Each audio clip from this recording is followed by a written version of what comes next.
Hey everyone, ready for a deep dive into something pretty incredible? We're talking all about DNA, the blueprint of life. And it's a more fascinating story than people might think. Right. It's not just some boring science textbook stuff. This is about uncovering a mystery. How did we go from having basically zero clue about how heredity worked to actually decoding the secret of life itself? It's a journey with twists and turns, surprises around every For corner. sure, and we're going to really get into it all. Let's imagine this. It's 1869, and this Swiss chemist, Friedrich Miescher, he's digging around in white blood cells. Not exactly glamorous, right? No, not super glamorous, but what he finds is huge GE. He isolates this weird substance that he calls nuclein. Which we now know as DNA. Exactly. But back then, no one, not even Miescher himself, really grasped how important this nuclein really was. It's like finding a lost treasure map, but not recognizing it for what it is. It's amazing how often big leaps in science happen that way, like stumbling on a crucial piece of the puzzle without even realizing it at the time. Talk about a missed opportunity. So fast forward a few decades, and the scientific world is obsessed with proteins. They're convinced proteins hold the key to heredity. DNA. It's just kind of there. They were looking for the answer in the wrong place, even though they practically had their hands on the real deal. Right. It's like they brought a knife to a gunfight. Mhm. But then in the 1940s, things start to shift. Along comes Oswald Avery and his team doing some seriously groundbreaking experiments. This is where DNA starts to move into the spotlight. Avery's work showed that it was DNA, not proteins, that was carrying genetic information. A total game changer. Yeah, but you know scientists, right? Yeah. Always got to be skeptical. They needed more than just a hint. They needed rock-solid proof. Enter the Hershey-Chase experiment in 1952. Talk about a defining moment in science history. It's elegant, it's conclusive. It basically showed, without a doubt, that DNA was the carrier of genetic information. They used these viruses that infect bacteria. Those are called bacteriophages, right? Yeah, but we can just call them viruses. Anyway, they tag the protein part of some viruses and the DNA part of others, and guess what? Only the tagged DNA made it into the bacteria, showing it was the stuff responsible for heredity. Slam dunk. Like the final piece of the puzzle falling into place. Exactly. And that kicked off what you could call a scientific race.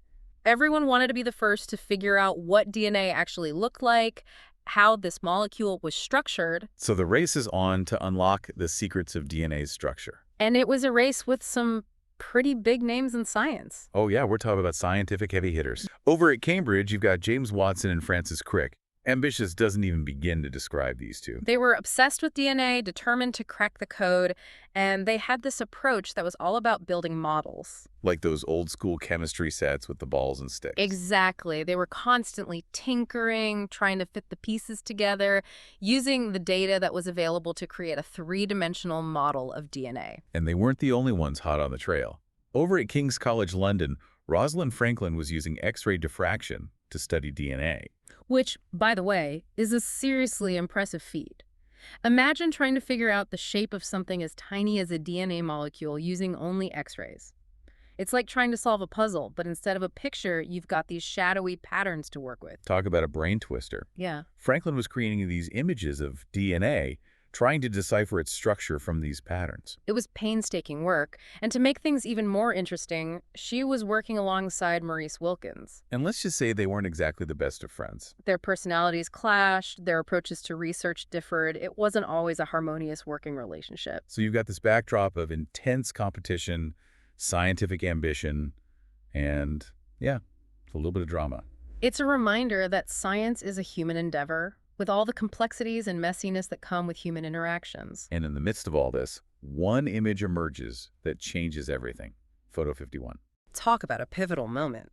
Photo 51 was an X-ray diffraction image of DNA, captured by Rosalind Franklin and her graduate student Raymond Gosling. And this wasn't just any image. This was a game changer. Absolutely. Photo 51 was incredibly clear. It showed, without a doubt, that DNA had a helical structure. A helix, like a spiral staircase. You got it. And that was a major clue. Remember Watson and Crick over at Cambridge building their models? Oh yeah, those guys. What happens next? Well, let's just say that Photo 51 makes its way to Cambridge, and Watson and Crick see it, and the rest, as they say, is history. So Watson and Crick, They see this picture, this photo 51, and suddenly, boom, it all clicks into place. It was a huge leap forward. They were able to take Franklin's data and use it to finalize their model of DNA. And not just any model, right? We're talking about the double helix, the iconic twisted ladder that we all know today. The structure that explains it all. How DNA carries genetic information, how it copies itself. It's all right there in that elegant structure. Okay, so for those of us who might not remember every detail from biology class, break it down for us. What makes the double helix so special? It's all about those base pairs. Remember adenine, thymine, guanine, and cytosine. ATGC. That's kind of like a radio station. Right. But in this case, it's the language of life. Those four bases pair up in a very specific way. A always with T and G always with C. That's the key. Like a lock and key. Exactly. And this pairing is what holds the two strands of the DNA ladder together. It's also what allows DNA to replicate, to make copies of itself. Wait, so how does that work? How does a simple pairing make copies? Okay, so picture the double helix unwinding, like a zipper unzipping. Each strand then acts as a template, a blueprint for a new strand to be built. And because of those base pairing rules, A with T, G with C, the new strand will be an exact copy of the original. Whoa, that's seriously cool. Like a built-in copy machine for life? It's one of the most fundamental processes in biology. Without it, life as we know it wouldn't exist. And what's even more mind-blowing is that the order of those base pairs, that specific sequence, is what makes you, you.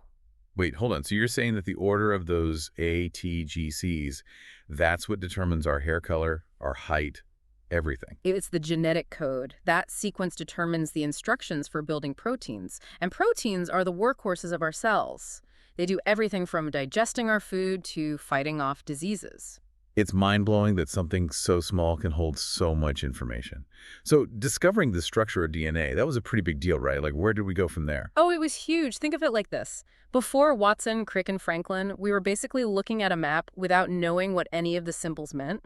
Discovering the double helix, that was like finding the legend to the map. Suddenly, everything started making sense. The missing link. Exactly. And once we had that link, the field of genetics just exploded. Molecular biology took off. We were able to study genes in ways never before possible. It's like that moment when everything changes. So what were some of the biggest breakthroughs that came out of this DNA revolution? Give us the highlights. Well, for one, we were able to map the entire human genome.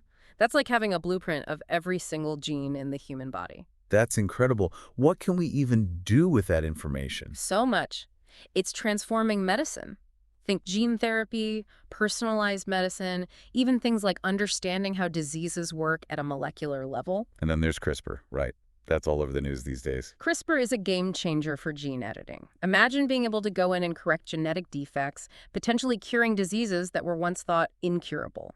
Talk about science fiction becoming reality. But this DNA revolution, it's not just about medicine, right? Not at all. It's impacted practically every field you can think of. Agriculture, forensics, even things like ancestry testing. We can trace our family histories, understand human migration patterns. It's like DNA holds the secrets, not just of our individual lives, but of humanity itself. Wow. So as we wrap up here, I'm left thinking, we've learned so much about DNA, but there's still so much we don't know, right? Absolutely. We're still figuring out how genes interact with each other, how environmental factors play a role, and then there's this whole world of dark matter in our DNA that we're just beginning to explore. Dark matter sounds kind of ominous, but also incredibly exciting. So much left to discover. Well, everyone, thanks for joining us for this deep dive into DNA. It's a story that's still being written, and in a way, it's your story too. Every one of us carries around this incredible molecule that holds the key to who we are, where we came from, and maybe even where we're headed. Makes you think, doesn't it?